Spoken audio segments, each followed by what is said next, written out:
নমস্কার।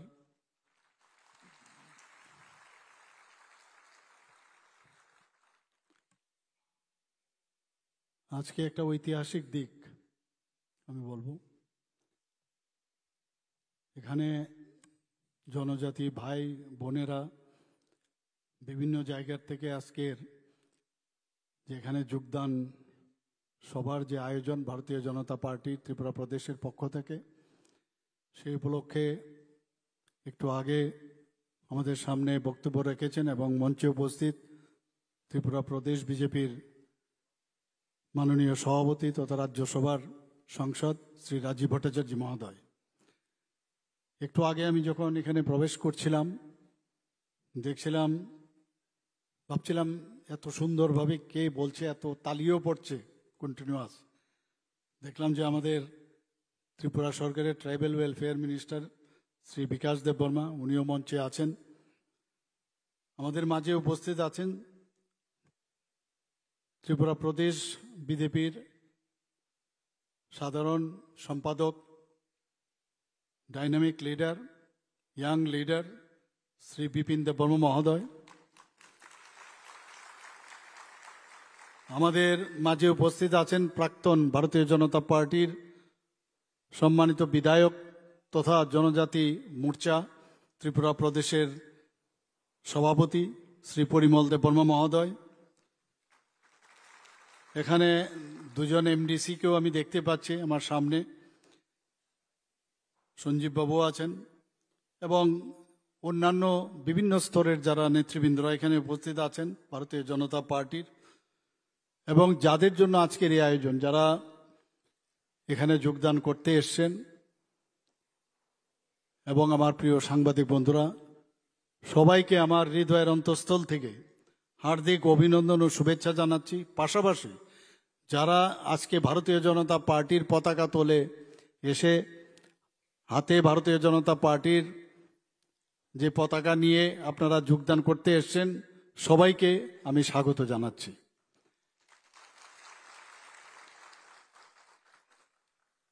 আমার পূর্ববর্তী বক্তা রাজীববাবু বলেছেন যে সঠিক সময়ে সঠিক সিদ্ধান্ত।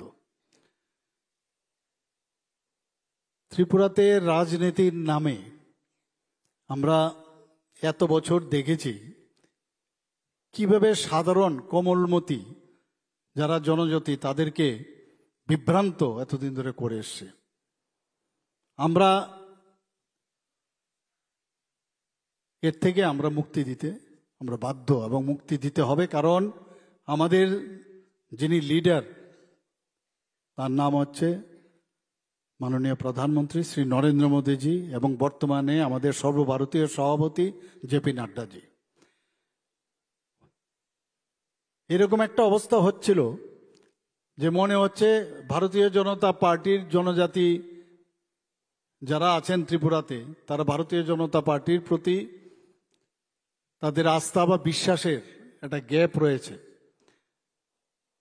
আমি আজকে আপনাদের মাধ্যমে, আপনাদের উপস্থিতিতে, মঞ্চে যারা উপস্থিত আছেন তাদের উপস্থিতিতে আমি বলতে চাই, কেন জানি আমার সবসময়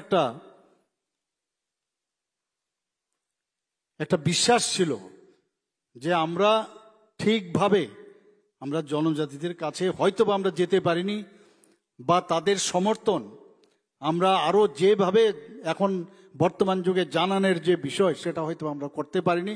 তার জন্য অনেক মানুষ বিভ্রান্তি করে এই সংবাদ পরিবেশন করে।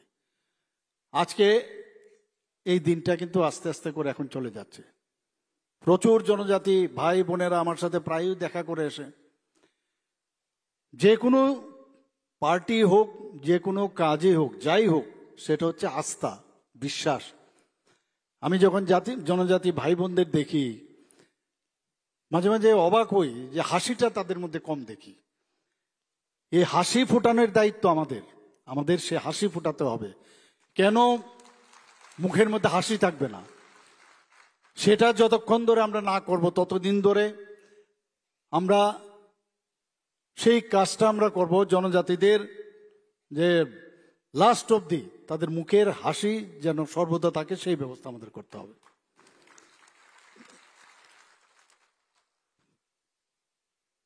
মাননীয় প্রধানমন্ত্রীজি 2014-তে যখন প্রধানমন্ত্রীর দায়িত্ব নেন, দেখুন এতদিন পর্যন্ত জনজাতিদের নিয়ে কেউ কোনো প্রধানমন্ত্রী, অটলজি চেষ্টা করেছেন, উনি শুরু করেছিলেন, এবং সেই কাজটা আমাদের মাননীয় প্রধানমন্ত্রীজি আসার পর দেখুন কিভাবে জনজাতিদের সম্পর্কে উনি ফিল করতেন। আজকে পণ্ডিত দীনদয়ালজির ওনার জন্মদিন, বারবার উনি বলেছেন যে যারা অন্তিম ব্যক্তি, যারা লাস্ট মাইলে আছে, তাদের সম্পর্কে আমাদের চিন্তা ভাবনা করতে হবে, এবং যখনই যে কোনো সিদ্ধান্ত সরকারের হবে, কেন্দ্রেরই হোক আমাদের রাজ্যেরই হোক, সেখানে যতক্ষণ ধরে না পৌঁছবে ততক্ষণ ধরে সমাজ বা রাজ্য ডেভেলপ করবে না। এবং সেই কাজটা মাননীয় প্রধানমন্ত্রীজি করছেন, আমরাও সেই দিশায় আমরা কাজ করছি। বন্ধুগণ, আমি আজকে এখানে পরিতোষ দেববর্মা মহোদয় এবং করণ ত্রিপুরা ওনারা এবং ওনার যে পুরো জনজাতিদের নিয়ে এখানে এসছেন, তাদেরকে আবারও আমি স্বাগত জানাচ্ছি। এবং আমি আশা করি যে ভারতীয় জনতা পার্টির আপনারা যোগদান করার পরে আমাদের শক্তি অনেক বেশি এখন বেড়ে যাবে, আমি নিশ্চিত। প্রায় আমার কাছে যে ডাটা আছে, এখানে 230টা ফ্যামিলি এবং মোট ভোটার 920 জন। এটা বিশাল সংখ্যা। কিছুদিন আগে আমি যখন আমাদের গোমতী ডিস্ট্রিক্টের জমাতিয়া, আমাদের বাগমাতে আমি গিয়েছিলাম, রামপদ জমাতিয়াজির, সেখানেও দেখেছিলাম প্রচুর জনজাতি। আমরা আসলে মানুষকে যে জনজাতিদের উন্নয়ন নিয়ে যেভাবে আমরা কাজ করছি সেটা ওনারা বুঝে সব, কিন্তু গিয়ে পৌঁছানোটা হয়তো একটা খামতি আমাদের মধ্যে রয়েছে। এখন এই পৌঁছানোর যে বিষয়টা, এটার মধ্যে কোনো রকম গ্যাপ হবে না। সব সময় আমাদের পার্টি এবং আমাদের সরকার আপনাদের সাথে থাকবে, এবং আমরা ঠিক সময়ে ঠিক আপনাদের কাছে আমরা পৌঁছে যাব। পরিতোষ বাবুর, উনি এক্স জোনাল চেয়ারম্যান ত্রিপুরামাতার এবং ফাউন্ডার মেম্বার, এবং প্রেজেন্টলি উনি ইউথ ত্রিপুরা ফেডারেশনের ধলাই ডিস্ট্রিক্টের ইনচার্জ। কাজে এই ধরনের ব্যক্তি এখন বুঝতে পারছে যে ন্যাশনাল পার্টির সাথে যুক্ত না হলে যেমন দেশের উন্নয়ন হবে না, রাজ্যের উন্নয়ন হবে না। আস্তে আস্তে করে কিন্তু মানুষ বুঝতে পারছে। আমরা রাজনীতিটা রাজনীতির মতোই করতে চাই। রাজনীতি যেহেতু নীতি আছে, নীতি ছাড়া রাজনীতিটা এটা কোন ধরনের রাজনীতি? এটা মানুষের তো এটা রাজনীতির একটা ফিলোসফি থাকবে যে আমি এটার উপর ভিত্তি করে আমি আমার কাজটা করব। আমাদের সরকার, যে কারণে মানুষ আজকে এই সরকারের উপর বিশ্বাস আশ্বাস আছে। সারা ভারতবর্ষের মধ্যে এই জনজাতি গোষ্ঠী প্রায় 700। আমাদের ত্রিপুরাতে 19টি জাতি গোষ্ঠী আমরা বলি ঠিকই, কিন্তু তারপরও সাব ট্রাইব যদি আমরা দেখি, সেদিনও আমি জিজ্ঞেস করছিলাম ক্যাবিনেটে, প্রায় 40 থেকে তারও বেশি হয়তোবা আরো সাব ট্রাইব, তাদের খুব অল্প সংখ্যক, কিন্তু আমরা চাই তাদেরও যেন হারিয়ে না যায়। তার জন্য এই সরকার চেষ্টা করছে। সবাইকে আমরা একসাথে আমরা রাখতে চাই, তাদের পরিচয় যাতে নষ্ট না হয়। আমরা চাই যে আমাদের সমস্ত যেটা সবকা সাথ সবকা বিকাশ, বিশ্বাস আর প্রয়াস, মুখে এটা একটা নারা যেন না হয়, এটা যেন সত্যিকারের অর্থেই কার্যকরী হয়, সেই দিশায় আমরা কাজ করছি। আপনারা একবার ভাবুন, 2019 থেকে 2024 পর্যন্ত লাগাতার জনজাতি গোষ্ঠীর বিশিষ্ট ব্যক্তিদের মাননীয় প্রধানমন্ত্রীজি 7 বার পদ্মশ্রী উপাধি দিয়ে ভূষিত করেছেন। ভাবা যায় কোনোদিন এর আগে কেউ করেছে কোনোদিন? আপনারা এই জিনিসটা ভাববেন না, বুঝবেন না। ভোটের জন্য রাজনীতি না, যে সম্মান যে দেওয়ার সেই বিষয়টা আমাদের ভারতীয় জনতা পার্টির আমাদের যারা লিডাররা আছেন, আমাদের মাননীয় প্রধানমন্ত্রীজি সেই সম্মানটা দিয়েছেন।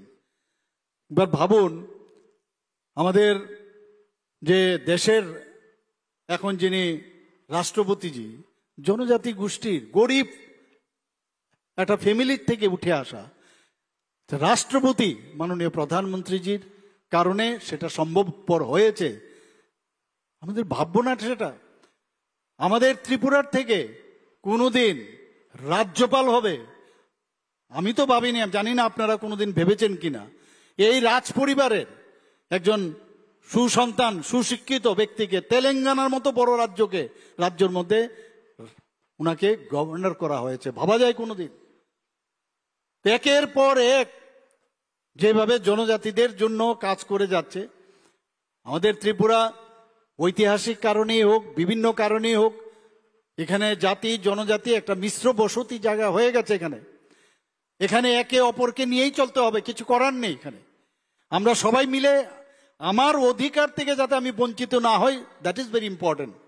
আমরা সের দিকে আমরা নজর রাখবো যে আমার অধিকার, আমি মানুষ হিসাবে আমার যে অধিকার, সেই অধিকার থেকে যেন বঞ্চিত না হয়, সেই কাজটা আমরা ভারতীয় জনতা পার্টির নেতৃত্বাধীন সরকার আমরা সেটা করতে চাই।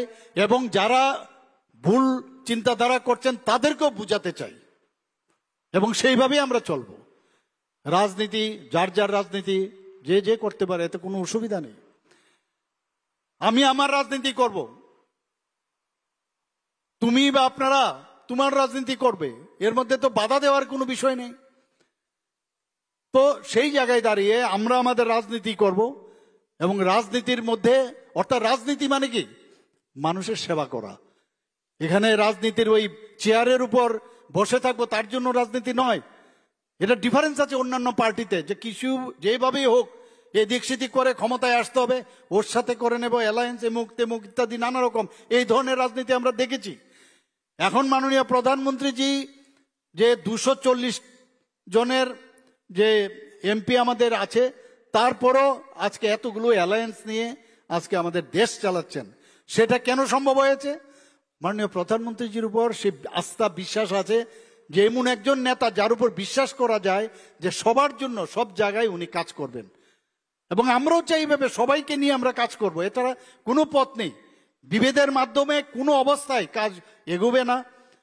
এবং আমরা একের পর আমরা যে সব সিদ্ধান্ত আমরা নিচ্ছি, আমি আশা করি যে এতে করে আমাদের ত্রিপুরার যে উন্নতি সেটা আগামী দিন হবে। আপনারা একটা জিনিস আপনারা খেয়াল করতে হবে, যে উজ্জয়ন্ত প্রসাদ, সেটা যখন সুকুমাই বাবু যখন মুখ্যমন্ত্রী হন, সেটা কিন্তু তখন এখানে অ্যাসেম্বলি শুরু হয়। সেই উজ্জয়ন্ত প্যালেস রাজ ফ্যামিলি সেটাকে হ্যান্ড ওভার করে দিয়েছে, বিক্রি করে দিয়েছে সেটাকে। পরবর্তী সময়ে সেখানে মিউজিয়াম তৈরি হয়। মিউজিয়াম তৈরির পর আমরা কি করলাম, এই যে একটা জরাজীর্ণ অবস্থায় ছিল এই উজ্জয়ন্ত প্যালেস, সেটাকে আমরা কত পয়সা খরচ করে প্রতি বছর সেই ঐতিহ্যকে রক্ষার জন্য এই সরকারের পক্ষ থেকে আমরা কিন্তু সেটাকে ঐতিহ্যকে আমরা রাখছি। শুধু তাই নয়, আপনারা একটু ভাবতে হবে যে এই মাণিক্য ডাইনেস্টির ইতিহাস কেউ কিন্তু সেইভাবে চিন্তা করেনি। এখন গেলে দেখতে একটা শুধু সুন্দর একটা জায়গা সেখানে মনে হয়, সারা ভারতবর্ষের বহু লোক আসে, সেখানে বসার সুবিধা। আমরা সেই সাউন্ড লাইটের মাধ্যমে সেখানে পুরো ইতিহাস দেখাচ্ছি এখন, সেটা তো আগে কেউ কোনোদিন দেখায়নি। আমরা সেই ঐতিহ্যকে আমরা বজায় রেখেছি। আপনি যদি ডান দিকে যান বা দিকে যান, এত সুদৃশ্য একটা চেহারা, আমরা প্রাউড ফিল করি যে আমাদের মহারাজারা আমাদের এই কাজ করে গেছে। আমরা সবসময় ভারতীয় জনতা পার্টি আসার পর যেভাবে মহারাজাদের যেসব কীর্তি ওনারা করে গেছেন, এর আগে তো কোনো সরকার করেনি, এটা বুঝতে হবে। আমরা কিন্তু সবচেয়ে বেশি সম্মান দিয়েছি। আমরা আজকে নীরমহলের কি জরাজীর্ণ দশা অবস্থা ছিল, সেই আজকে যদি যান দেখবেন সেই ঐতিহ্যকে আমরা বজায় রেখেছি। একটা মনে হবে স্মার্ট এবং সুন্দর একটা পরিবেশ আমরা সেখানে বজায় রেখেছি, এবং তার ইতিহাস আমরা তুলে ধরতে চেয়েছি বাইরের থেকে যখন আসে। আজকে আমাদের যে জনজাতি ভাই বোনেরা আছেন, আপনারা এই বিষয়গুলো কিন্তু আপনাদের চিন্তা করতে হবে। আমাদের ত্রিপুরাতে যখন আগরতলা বিমানবন্দরের কথা যদি বলি, বারবার এটা বলতে হবে যে দ্বিতীয় বিশ্বযুদ্ধের শেষ দিকে তখন আমাদের মহারাজা বীর বিক্রম কিশোর মাণিক্য বাহাদুর সিঙ্গার বিল নামে সেখানে প্রথম এবং one of the oldest airport সেটা উনি করেছেন আমাদের উনাকে সম্মান দেওয়া উচিত ছিল, এবং কেউ দেয়নি। ভারতীয় জনতা পার্টি আসার পর উনার নামে আমরা সেই যে এয়ারপোর্ট, সিঙ্গারবিল এয়ারপোর্ট, যেটা আগরতলা এয়ারপোর্ট হয়েছিল, আজকে সেটা বীর বিক্রম কিশোর মানিক্য বাহাদুরের এয়ারপোর্ট হয়েছে, সেটা আমরা দিয়েছি। আমার জন্ম এখানে কামানচুমনির সামনে, সেখানে আপনারা ভাবুন, আমার যদি এখন 70-এর উপর বয়স হয় আমার এখানে, সেখানে আমি নিজে দেখেছি কামানচুমনির পাশে একটা ছোট একটা আইল্যান্ড ছিল, আপনারা দেখেছেন, নিজে আমরা দেখতাম, 0 মাইল ফলক ছিল। এখান থেকে সব জায়গায়, যে তখন মাইল বলা হতো, যে উদয়পুর কত 50 মাইল, ধর্মনগর কত 180 মাইল, এখান থেকে শুরু হতো 0 মাইল ফলক, এবং সেটাকে কেউ দেখেনি। আমার বর্তমানে আমি মুখ্যমন্ত্রী হওয়ার পর আমার চিন্তা ভাবনা এলো যে এটার একটা নাম দেওয়া উচিত। সেখানে এই মহারাজা বীর বিক্রমের মূর্তি আমি প্রতিষ্ঠিত করি, এবং 0 মাইলকে মাটির নিচ থেকে উঠিয়ে সেটাকে আমি সেটাকে প্রতিষ্ঠিত করেছি। এবং মহারাজা বীর বিক্রম কিশোর মানিক্য বাহাদুরকে এই কারণে আমরা সম্মান দিয়েছি যে আমরা দেখেছি আগরতলা শহরকে উনি যেভাবে সাজিয়েছেন, আজকে মহারাজগঞ্জ বাজারেই হোক, আজকে মহারানী তুলসীবতী বালিকা বিদ্যালয়ে হোক, বিভিন্ন জায়গায় উনার যেসব মন্ত্রী বাহাদুররা ছিলেন, উমাকান্ত একাডেমি, সব রাজ পরিবার, তার সেই সব কীর্তিগুলোকে আমরা রাখবো না? মহারাজা যে 4 জেনারেশন ধরে আমাদের রবীন্দ্রনাথ ঠাকুরের সাথে ওদের একটা সম্পর্ক হয়েছিল, তো ওনাদের যে কীর্তি, রাজর্ষি, বিসর্জন, এইসব নাটক, মঞ্চস্থ বিভিন্ন জিনিস এখানে লিখে গেছেন, ইতিহাসকে আমরা ভুলবো? আজকে শচীন কর্তা, এস.ডি. বর্মন, কেউ তো সম্মান দেয়নি সেইভাবে। আমি নিজে ওনার যে আগরতলা এয়ারপোর্ট থেকে আসার পর যে আমাদের যে লিচু বাগানের ওখানে এস.ডি. বর্মনের মূর্তি আমি প্রতিষ্ঠিত করি আমাদের সরকারের তরফ থেকে। তা আমরা সম্মান আমরা দিতে পারি, কেউ যদি ভুল বুঝায় আমরা সম্মান দিতে জানি। আজকে যেখানে কিছুদিন আগে আপনারা নিশ্চয়ই শুনেছেন 2004-এ বা 2005-এ খুব সম্ভব, সেখানে যারা যারা আমাদের স্কিমগুলো হয় সেই স্কিমগুলো বাস্তবায়নের জন্য সেখানে সাব ডিভিশনাল এবং ডিস্ট্রিক্ট লেভেলে শুধুমাত্র যারা আমাদের জনজাতি আছে তাদেরকে যে আমাদের স্কিমগুলো যাতে প্রপারলি কাজ করে সেইগুলো ছিল, সেগুলো উঠিয়ে দিয়েছিল। কিছুদিন আগে আমরা ক্যাবিনেটে ডিসিশন নিলাম সাব ডিভিশনাল এবং ডিস্ট্রিক্ট লেভেলে সেখানে টিসিএ সমকক্ষ কোনো অফিসারকে দিয়ে শুধুমাত্র তাদের যে সব কাজগুলো আমরা করি সেটা যেন round the year, round the clock সেটা হয়, তার জন্য সেটা আবার নতুনভাবে আমরা তৈরি করেছি। আমাদের জনজাতি যারা সমাজপতিরা আছেন আপনারা সবাই জানেন, তাদেরকে 2000 টাকা, আমাদের সরকার আসার পর 2000 টাকা করে তাদের সাম্মানিক দিত। কিছুদিন আগে আমরা ডিসিশন নিলাম যে যদি সাম্মানিকই দিত, কারণ ওনারা সমাজপতিদের সমাজের জন্য কাজ করেন, তাদের সম্মান যেহেতু দিতেই হয় তাহলে প্রপারলি সম্মান দিতে হবে। সেখানে একটা ক্যাপিং ছিল। কি ক্যাপিং ছিল? যে না, যারা এখানে এই কেউ যদি কোনো সমাজপতি যদি কোনো চাকরি করে বা কোনো সমাজপতি যদি গভর্নমেন্ট থেকে কোনো পেনশন পান তাহলে সে পাবে না। আমরা বললাম সাম্মানিক দিচ্ছি, ও যাই কাজ করুক, সেই যে ক্যাপিং সেটা উঠিয়ে দিলাম, পাশাপাশি 2000 থেকে 5000 টাকা করে দিলাম। এও বুঝতে হবে যে আমরা কোন দিকে, আমরা কোনো সবকা সাথ সবকা বিকাশ, যেহেতু আমাদের এই মন্ত্রে আমরা দীক্ষিত, আমাদের সবার জন্য চিন্তা করতে হবে। আমি শুধু তাই নয়, এখানে দেখা গেল যে এটা তোলার পরেও যে আগে 10 জন পেত, তাতে করে এই যে ক্রাইটেরিয়া ছিল উঠিয়ে দেওয়ার পরও 12 থেকে 13 জন পায়, এর বেশি পায় না। আমি বললাম অনেকে আছে জাতিগোষ্ঠী যাদের মধ্যে হয়তো বা সমাজপতি সিস্টেম নেই, কিন্তু তাদের তো কিছু একটা হবে। তাদের যে লিডার আছে তাদেরকেও আমি বলেছি লিস্ট করার জন্য, ডিএমকে বলেছি, এতে করে প্রায় 40-42 যাই হোক সবাইকে 5000 টাকা করে দেওয়ার, সেটাও আমি বলে দিয়েছি অলরেডি। আমরা সেইভাবে আমরা চিন্তা ভাবনা করছি। এবং একদিকে ডেভেলপমেন্ট, আজকে আমরা এডিসির মধ্যে কয়েক গুণ আমরা এবারের যে বাজেটে প্রচুর টাকা আমরা দিয়েছি। এখানে বলা হয়েছে একলব্য স্কুল, যে আমাদের এই যে ভারতীয় জনতা পার্টি, এটা কিন্তু বহু ভারতবর্ষের যে কৃষ্টি সংস্কৃতি, সনাতন যে বিষয়, সনাতন ধর্ম, এখানে ধর্ম মানে একটা পার্টিকুলার এরকম একটা যে ধর্ম বলতে বুঝি এরকম না। আমাদের যে এই সনাতন ধর্ম সেটা কিন্তু পৃথিবীর যত ধর্ম আছে সেই ধর্মের থেকে যার মানে ইতিহাস কেউ জানে না, কত পেছনে হাজার হাজার বছর কবে শুরু হয়েছে সে মানে অর্থাৎ আদি অনন্তহীন, সেটা হচ্ছে আমাদের ভারতীয়ের যে ধর্ম।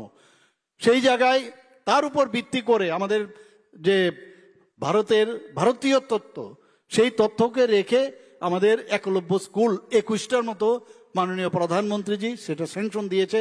6টা অলরেডি চালু আছে, 6টা অলরেডি রেডি আছে। আমাদের মাননীয় মন্ত্রী ট্রাইবাল ওয়েলফেয়ার মিনিস্টার আমাকে বারবার বলছেন আপনি সময় দিন, সেটাকে ওপেন করব। আর বাকিগুলো সামনের বছর মধ্যে আমরা চেষ্টা করছি সেগুলো আমরা করে নেওয়ার জন্য। তো আমাদের যে এই যে এডুকেশন থেকে আরম্ভ করে সব দিকে, শিক্ষাই হোক, ইনফ্রাস্ট্রাকচারে হোক, আমাদের এই যে ন্যাশনাল হাইওয়ে এখানে 900 কিলোমিটারের উপরে আজকে ডিজাইন যে আমাদের ন্যাশনাল হাইওয়ে, সেগুলো বেশিরভাগ জায়গা সেগুলো তো জনজাতি অধ্যুষিত এলাকা দিয়ে আসছে। সেখানে আমাদের যে প্রধানমন্ত্রীর যে গ্রামীণ সড়ক যোজনা বেশিরভাগ জনজাতি অধ্যুষিত এরিয়া দিয়ে আসছে। তো যতগুলো প্রকল্প আছে সেই প্রকল্পগুলো কিন্তু সব জায়গায় হচ্ছে। এখানে আজকে সারা ত্রিপুরাকে আমরা যদি দেখি, সেই ত্রিপুরার মধ্যে 68% হচ্ছে এডিসি এলাকা। তো এডিসি এলাকা বাদ দিয়ে ডেভেলপমেন্ট হবে না। লাইন আমরা এতগুলো টাকা আমরা দিয়েছি, 860 কোটি টাকার মতো মোস্ট প্রবাবলি আমরা এবার দিয়েছি। তাছাড়াও যে সাব প্লেনেও প্রায় 6 থেকে 7 হাজার কোটি টাকা আমরা দিয়েছি। তো এই যে বিষয়, এরকম তো কেউ যদি বলে যে আমরা ডিপ্রাইভ করছি, ঘটনা তো সেরকম না। এগুলো তো আমাদের বোঝা উচিত। আজকে হোস্টেলের যারা আবাসিকরা আছেন 2023 সালে কত টাকা করে পেতেন? 55 টাকা করে। আর আমার পেছনেই লেগে থাকেন আমাদের এই ট্রাইবাল ওয়েলফেয়ার মিনিস্টারের যে করতে হবে বললাম খুব করো, কোনো যায় আসে না, করো, বাড়াও যা খুশি। সেখান থেকে আজকে এই 55 টাকা থেকে 80 টাকা আমরা করেছি। এতে করে 460টি যে হোস্টেল আছে সেখানে প্রায় 34,000 যারা আমাদের ছেলে মেয়েরা আছেন সেই সুযোগ তারা পেয়েছেন। এখানে 8ম শ্রেণীর যারা ছাত্রছাত্রীরা আছেন, প্রি মেট্রিক যে স্কলারশিপ দেওয়া হয় তাদের 400 টাকা ছিল, সেখান থেকে 400 টাকা থেকে আমরা 1000 টাকা করেছি। যারা জনজাতি ছেলেমেয়েরা যারা পড়াশোনা করতে চায় তাদের বিনামূল্যে পাঠ্যপুস্তক এবং তাদেরকে মেরিট পুরস্কার সেটা দেওয়ার ব্যবস্থা করছে এবং বিভিন্ন কোচিং দেওয়ার আমরা আলাদাভাবে আমরা চেষ্টা করছি। আমরা এককালীন আর্থিক সাহায্য যারা জনজাতি ভাই বোনেরা আছেন তাদেরকে আমরা দেওয়ার চেষ্টা করছি। 3টি আশ্রম বিদ্যালয়, 1টি আবাসিক বিদ্যালয় সিনিয়র বেসিক, আমরা সেটাকে সিনিয়র বেসিকে আমরা অলরেডি প্রমোট করেছি। এখানে হোস্টেল সম্পর্কে আজকেও একজন জনজাতি বোন আমার কাছে দেখা করেছিল, এখানে কয়েকজন আছে এর মধ্যে, তো ওনার সাথে এসেছিল। তো আমি বলেছি হোস্টেল, আমি বললাম আপনি কটা হোস্টেল? একটা হোস্টেলের কথা বলছেন। আমরা বললাম যে অলরেডি 29টি নতুন হোস্টেল অলরেডি তৈরি হয়ে গেছে এবং 44টি জনজাতি বিদ্যালয় আমরা তৈরি করে ফেলেছি। বিদ্যালয়ের কথাও বলছে। এখানে মহিলা কলেজ আগরতলাতে আমরা ট্রাইবেল হোস্টেল করেছি, ফটিকরায় আম্বেদকর কলেজে করেছি, গন্ডা তুইসাতে আমরা যে ডিগ্রি কলেজ আছে সেখানে একটা হোস্টেল আমরা করেছি। আমি নিজেও সেখানে গেছি গঙ্গানগরে। এখানে আমাদের মাননীয় মন্ত্রী বারবার বলছিলেন যে হোস্টেলগুলোতে প্রায়শই আপনারা দেখবেন টিভির পর্দায় বিভিন্ন হোস্টেলে উনি যান, তো বলছেন যে ওখানে ওয়ার্ডেনের খুব সমস্যা, নিয়ে নাও। তো 170 জন হোস্টেল ওয়ার্ডেনকে অলরেডি আমরা অনুমোদন দিয়ে দিয়েছি, সেভাবে সেই কাজটা চলছে। এখানে মুখ্যমন্ত্রী জনজাতি উন্নয়ন মিশন তার যে অধীনে 50টি যে হোস্টেল আছে আমরা চাইছি সেগুলোকে এখন বিজলির আগামী দিনে যেহেতু ডিপ্লিশন হচ্ছে গ্যাসের, তো সেই জায়গায় সৌর বিদ্যুতের মাধ্যমে জল পরিশোধনের ব্যবস্থা, তার জন্য আমরা প্রায় 19 কোটি টাকা বরাদ্দ করেছি। কিছুদিন আগে আপনারা দেখেছেন যে জনজাতি ক্ষমতায়ন অভিযান, ধরতি আভা জনভাগীদারি অভিযান, সেটা আমরা শুরু করেছিলাম এবং এটা একটা বিরাট মডেল বলা চলে, এবং বিশেষ করে নর্থ ইস্টার্ন জোনে এটা ত্রিপুরা একটা মডেল হিসাবে, রাজ্য হিসাবে এখন পরিগণিত হচ্ছে। যে জনজাতিদের জন্য আমরা যেভাবে প্রধানমন্ত্রীজি আমাদের ডিরেকশন দিয়েছেন সেভাবে আমরা কাজ করেছি। এর মধ্যে আমরা প্রায় 4036টি শিবির করেছি, এবং এই শিবিরগুলোর অর্থ কি, বিভিন্ন সুযোগ সুবিধাগুলো দেওয়া। প্রায় 12 লক্ষর উপরে জনজাতি আমাদের ভাই বোনেরা সেটা উপকৃত হয়েছেন, এবং তাতে করে স্বাস্থ্যসেবাই হোক এবং বিভিন্ন যেসব বেনিফিশিয়ারি স্কিম এবং এসটি সার্টিফিকেট হোক ইত্যাদি সরঞ্জাম, এগ্রিকালচারের সরঞ্জাম, সেগুলোর আমরা সেখানে দিয়েছি। শুধু তাই নয়, এগুলো যাতে প্রপারলি দেখা হয়, এক একজন মিনিস্টারকে প্রভারী হিসাবে আমরা 8টা ডিস্ট্রিক্টে তাদেরকে আমরা নিয়োগ করেছিলাম, যাতে এই কাজটা প্রপারলি হয়। ধরতি আবা জনজাতি গ্রাম উৎকর্ষ অভিযান আমরা 2 অক্টোবর 2024 আমরা শুরু করেছিলাম। 8টি জেলার মধ্যে প্রায় 52টি ব্লক, যেখানে 392টি জনজাতি গ্রাম সেখানে যাতে বাস্তবায়িত হয় তার জন্য আমরা এই কাজটা আমরা করেছিলাম। সেখানে হোস্টেল নির্মাণ, বিপণন কেন্দ্র এবং ফরেস্ট রাইট সেল স্থাপন যাতে হয় তার জন্য প্রায় 81,69,70,00,000 টাকা বরাদ্দ করা হয়েছে। এখানে মৎস্য চাষের জন্যই হোক, উদ্যান পালনের জন্যই হোক, এবং অঙ্গনওয়াড়ি কেন্দ্র সেখানে প্রায় 14.28 কোটি টাকা এই জনজাতি এলাকায় দেওয়া হয়েছে। মৎস্য চাষের জন্য 1.12 কোটি টাকা, উদ্যান পালনের জন্য 2.36 কোটি টাকা দেওয়া হয়েছে। 7,666 পরিবার ও 512টি জনবসতি স্থানে যেখানে বিদ্যুৎ যাতে সেখানে পৌঁছে যায় তার জন্য 42.37 কোটি টাকা দেওয়া হয়েছে।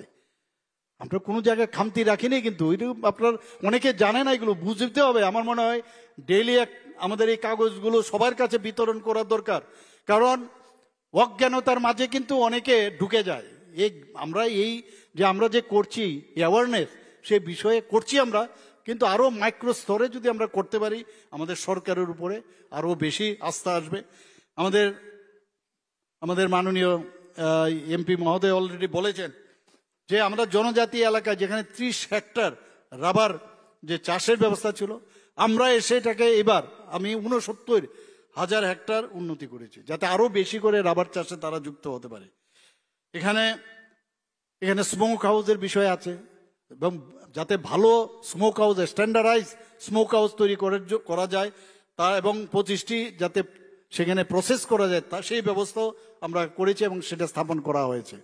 এবং যে রাবার শিটটা আমরা কেরালার যে রাবার শিট, আমাদের রাবার শিট থেকে অনেক দাম, তা আমরা চাইছি যে আমি কিছুদিন আগেও যখন আমি সেক্রেটারিয়েটে মিটিং করেছিলাম এই বিষয়ে আমি কথা বলছিলাম, রাবার বোর্ডের যিনি আছেন উনাকে আমি ডেকেছিলাম, তো উনি বলছেন ওনাদের যে রাবার শিট অনেক কোয়ালিটিভ। তা আমি বললাম আমাদের কেন হবে না, তার জন্য যা যা এক্সপার্টাইজ লাগবে আমরা নিয়ে আসবো, কিন্তু আমাদের কোনো অংশেই তাদের থেকে কম যাতে না হয়, হয়তোবা সমান হবে নতুবা বেশি হতে হবে।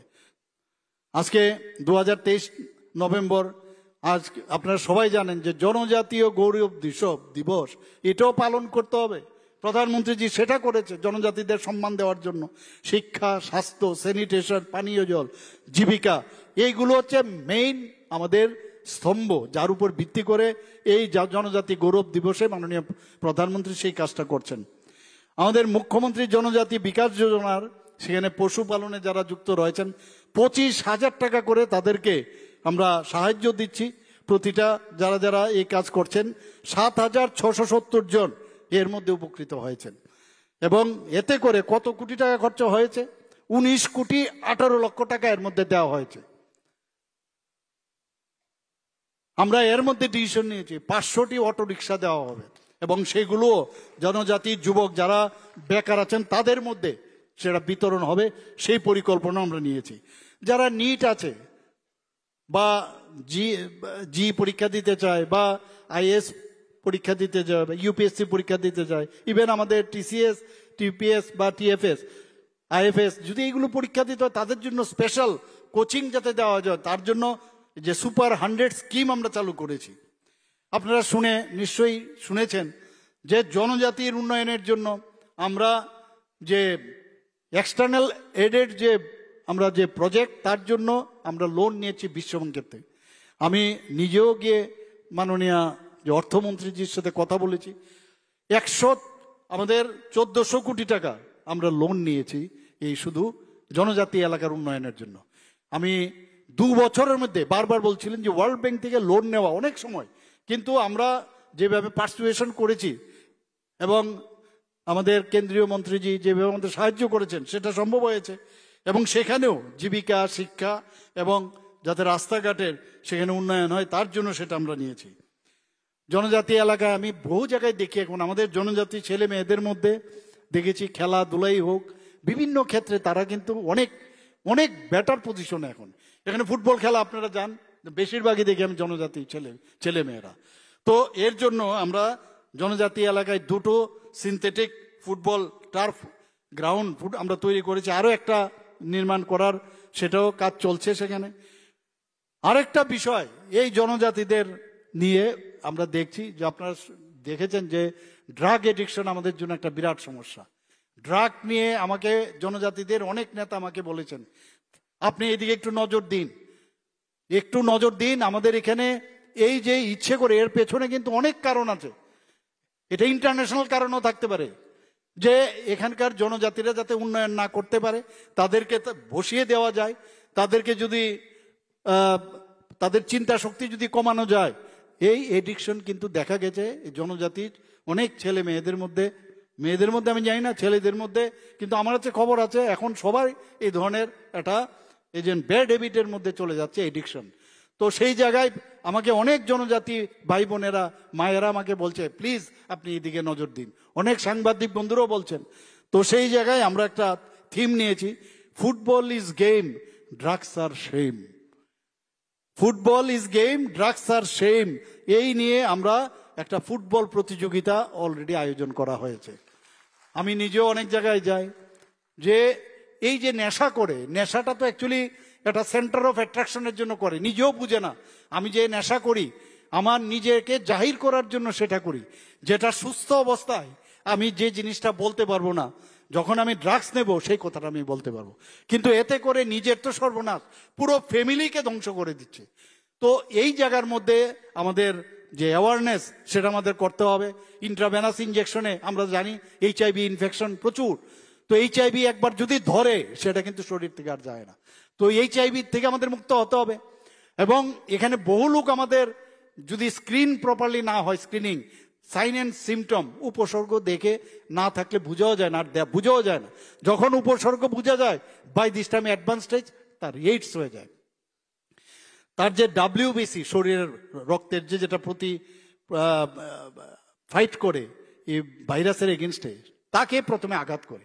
তো এইডস হওয়াতে নিজের যে ফাইট করার যে ক্ষমতা সেটা কম হয়ে যায়, যে কারণে অন্যান্য রোগ এসে যখন ঢুকে তাতে করে তার মৃত্যু হয়। তো এই অবস্থার মধ্যে আমরা ত্রিপুরা কিন্তু যাতে ত্রিপুরা আগে না বাড়তে পারে জাতি জনজাতি সবার মধ্যেই, শুধু জনজাতি না, এটা বাইরের থেকে একটা চেষ্টা হচ্ছে যাতে সবাই এই ড্রাগ নিয়ে বুধ হয়ে থাকে। তো আমরা এর দিকে আমাদের ফাইট করতে হবে এবং আমরা চেষ্টা করছি, আপনারাও চেষ্টা করছেন।